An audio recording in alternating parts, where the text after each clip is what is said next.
Introduction. Rich Dad Poor Dad. 1. I had two fathers, a rich one and a poor one. One was highly educated and intelligent. He had a PhD and completed 4 years of undergraduate work in less than 2 years. He then went on to Stanford University, the University of Chicago, and Northwestern University to do his advanced studies, all on full financial scholarships. The other father never finished the 8th grade. Both men were successful in their careers, working hard all their lives. Both earned substantial incomes. Yet one always struggled financially. The other would become one of the richest men in Hawaii. One died leaving tens of millions of dollars to his family, charities, and his church. The other left bills to be paid. Both men were strong, charismatic, and influential. Both men offered me advice, but they did not advise the same things. Both men believed strongly in education but did not recommend the same course of study. If I had had only one dad, I would have had to accept or reject his advice. Having two dads offered me the choice of contrasting points of view, one of a rich man and one of a poor man. Instead of simply accepting or rejecting one or the other, I found myself thinking more, comparing, and then choosing for myself. The problem was that the rich man was not rich yet, and the poor man. Introduction. 2. Was not yet poor. Both were just starting out on their careers, and both were struggling with money and families. But they had very different points of view about money. For example, one dad would say, "The love of money is the root of all evil." The other said, "The lack of money is the root of all evil." As a young boy, having two strong fathers both influencing me was difficult. I wanted to be a good son and listen, but the two fathers did not say the same things. The contrast in their points of view, particularly about money, was so extreme that I grew curious and intrigued. I began to start thinking for long periods of time about what each was saying. Much of my private time was spent reflecting, asking myself questions such as, "Why does he say that?" and then asking the same question of the other dad's statement. It would have been much easier to simply say, "Yeah, he's right. I agree with that." Or to simply reject the point of view by saying, "The old man doesn't know what he's talking about." Instead, having two dads whom I loved forced me to think and ultimately choose a way of thinking for myself. As a process, choosing for myself turned out to be much more valuable in the long run than simply accepting or rejecting a single point of view. One of the reasons the rich get richer, the poor get poorer, and the middle class struggles in debt is that the subject of money is taught at home, not in school. Most of us learn about money from our parents. So what can poor parents tell their child about money? They simply say, "Stay in school and study hard." The child may graduate with excellent grades, but with a poor person's financial programming and mindset. Sadly, money is not taught in schools. Schools focus on scholastic and professional skills, but not on financial skills. This explains how smart bankers, doctors, and accountants who earned excellent grades may struggle financially all of their lives. Our staggering national debt is due in large part to highly educated politicians and government officials making financial decisions with little or no training in the subject of money. Rich Dad Poor Dad. 3. Today I often wonder what will soon happen when we have millions of people who need financial and medical assistance.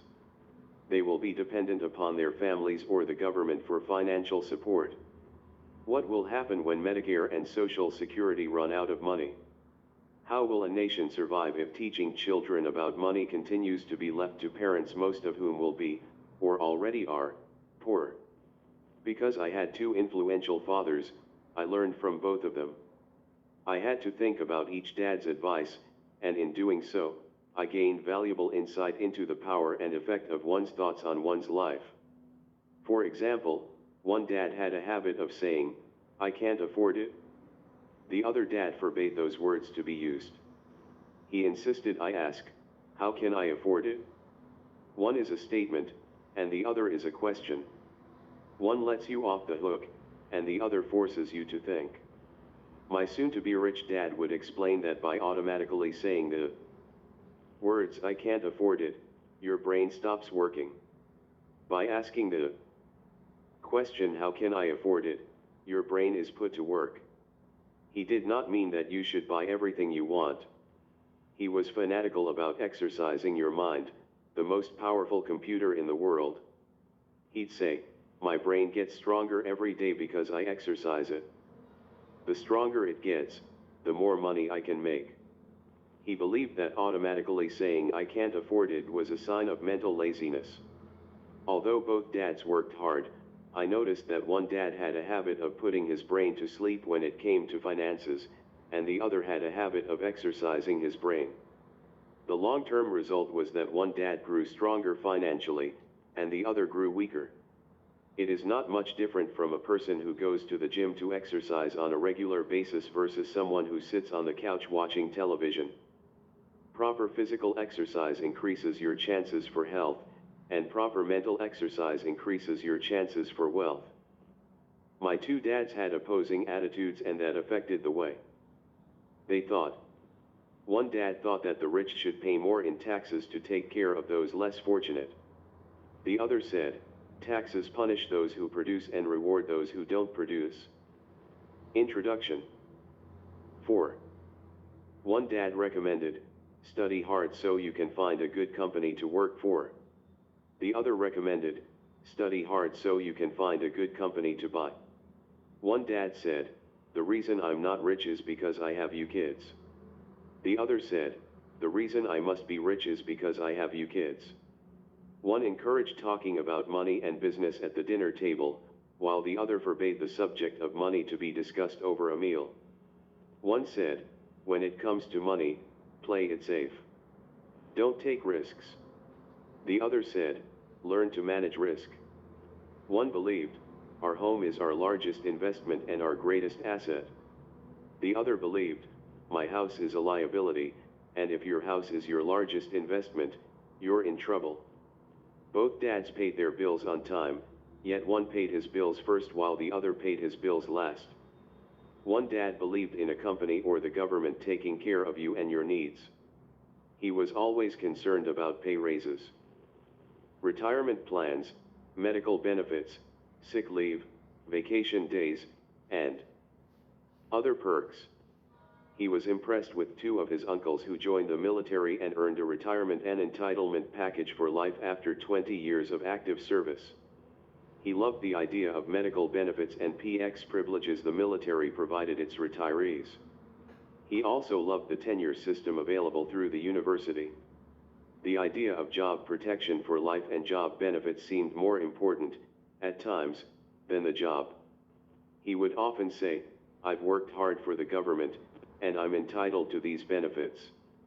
The other believed in total financial self-reliance. He spoke out against the entitlement mentality and how it created weak and financially needy people. He was emphatic about being financially competent. One dad struggled to save a few dollars. The other created investments. One dad taught me how to write an impressive resume so I could find a good job. The other taught me how to write strong business and financial plans so I could create jobs. Rich Dad, Poor Dad. 5. Being a product of two strong dads allowed me the luxury of observing the effects different thoughts have on one's life. I noticed that people really do shape their lives through their thoughts. For example, my poor dad always said, "I'll never be rich." And that prophecy became reality. My rich dad, on the other hand, always referred to himself as rich. He would say things like, "I'm a rich man, and rich people don't do this." Even when he was flat broke after a major financial setback, he continued to refer to himself as a rich man. He would cover himself by saying, "There is a difference between being poor and being broke. Broke is temporary. Poor is eternal." My poor dad would say, "I'm not interested in money, or money doesn't matter." My rich dad always said, "Money is power." The power of our thoughts may never be measured or appreciated, but it became obvious to me as a young boy that it was important to be aware of my thoughts and how I expressed myself. I noticed that my poor dad was poor, not because of the amount of money he earned, which was significant, but because of his thoughts and actions.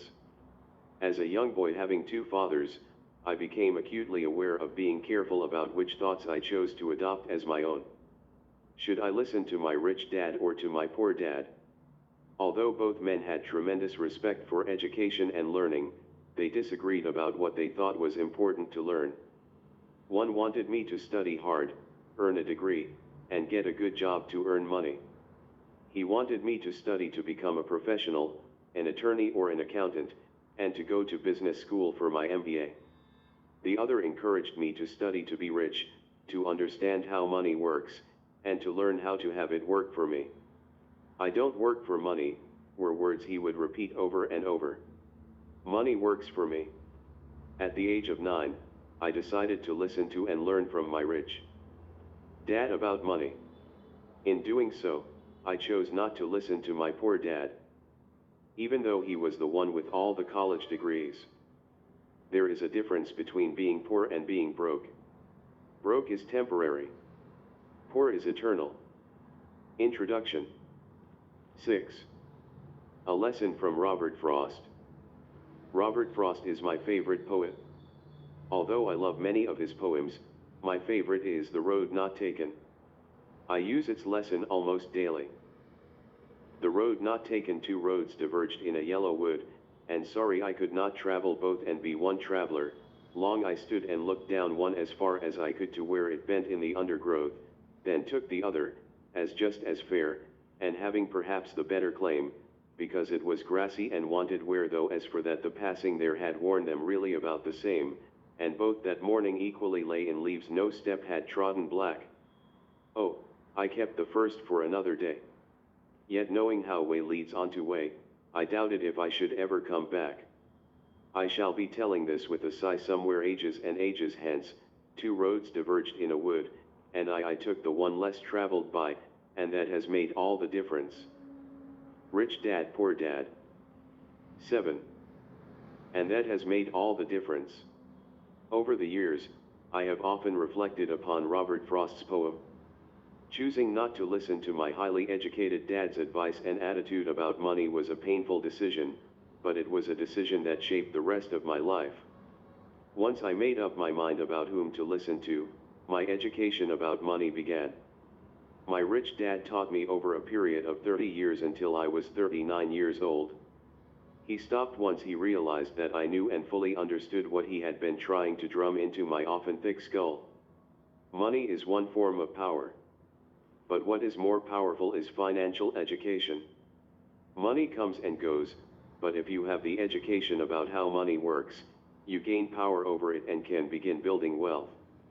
The reason positive thinking alone does not work is because most people went to school and never learned how money works, so they spend their lives working for money. Because I was only 9 years old when I started, the lessons my rich dad taught me were simple.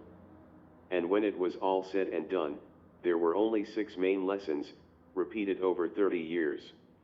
This book is about those 6 lessons, put as simply as possible, just as simply as my rich dad put forth those lessons to me. The lessons are meant not to be answers, but guideposts that will assist you and your children to grow wealthier no matter what happens in a world of increasing change and uncertainty. Chapter 1. Lesson 1. The rich don't work for money. 9. The poor and the middle class work for money. The rich have money work for them. Dad, can you tell me how to get rich? My dad put down the evening paper. Why do you want to get rich, son? Because today Jimmy's mom drove up in their new Cadillac, and they were going to their beach house for the weekend. He took 3 of his friends, but Mike and I weren't invited. They told us we weren't invited